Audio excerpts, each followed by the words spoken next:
పూర్తి వివరాలకు చదవండి రేపటి అక్షర శిల్పం దినపత్రికలో. టీడీపీలోకి నో, కమలం పార్టీ ఎస్.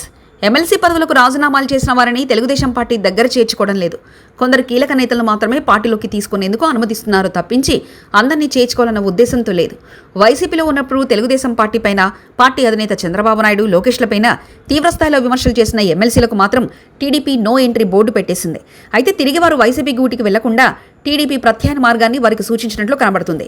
తెలుగుదేశం పార్టీ చేర్చుకొని ఎమ్మెల్సీలను బీజేపీలో చేరుస్తూ నయా ట్రెండ్కు తెరలేపినట్లుగా కనిపిస్తుంది. బీజేపీ కూడా పెద్దగా ఆలోచించకుండానే పార్టీ కండువా కప్పిస్తుంది.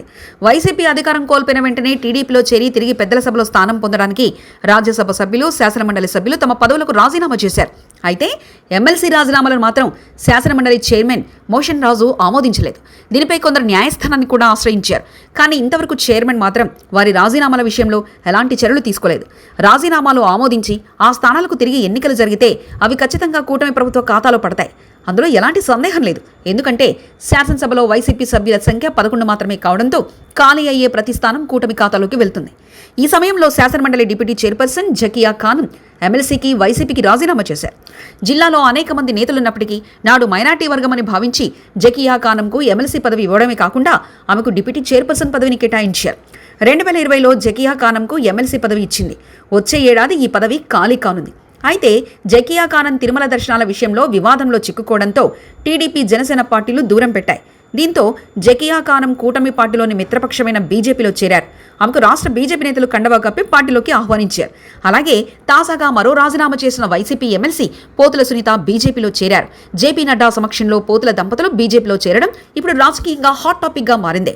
ఎమ్మెల్యే కోటాలో గెలిచిన పోతుల సునీత రాజీనామా చేసి టీడీపీలో చేరాలని భావించినప్పటికీ ఆమె చేరికకు తెలుగుదేశం పార్టీ నేతలే అడ్డుపడ్డారు. పార్టీ అధినేతపై చేసిన విమర్శలతో ఆమెను పార్టీలో చేర్చుకుంటే తప్పుడు సంకేతాలు వెళ్తాయని భావించిన టీడీపీ నాయకత్వం పోతుల సునీత చేరికకు బ్రేక్ వేసింది. దీంతో ఆమె కూటమిలోని బీజేపీలో చేరారు.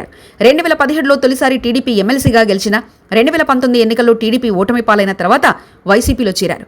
ఇప్పుడు వైసీపీకి రాజీనామా చేసి టీడీపీలో చేరాలని ప్రయత్నించి విఫలమై బీజేపీలో చేరారు.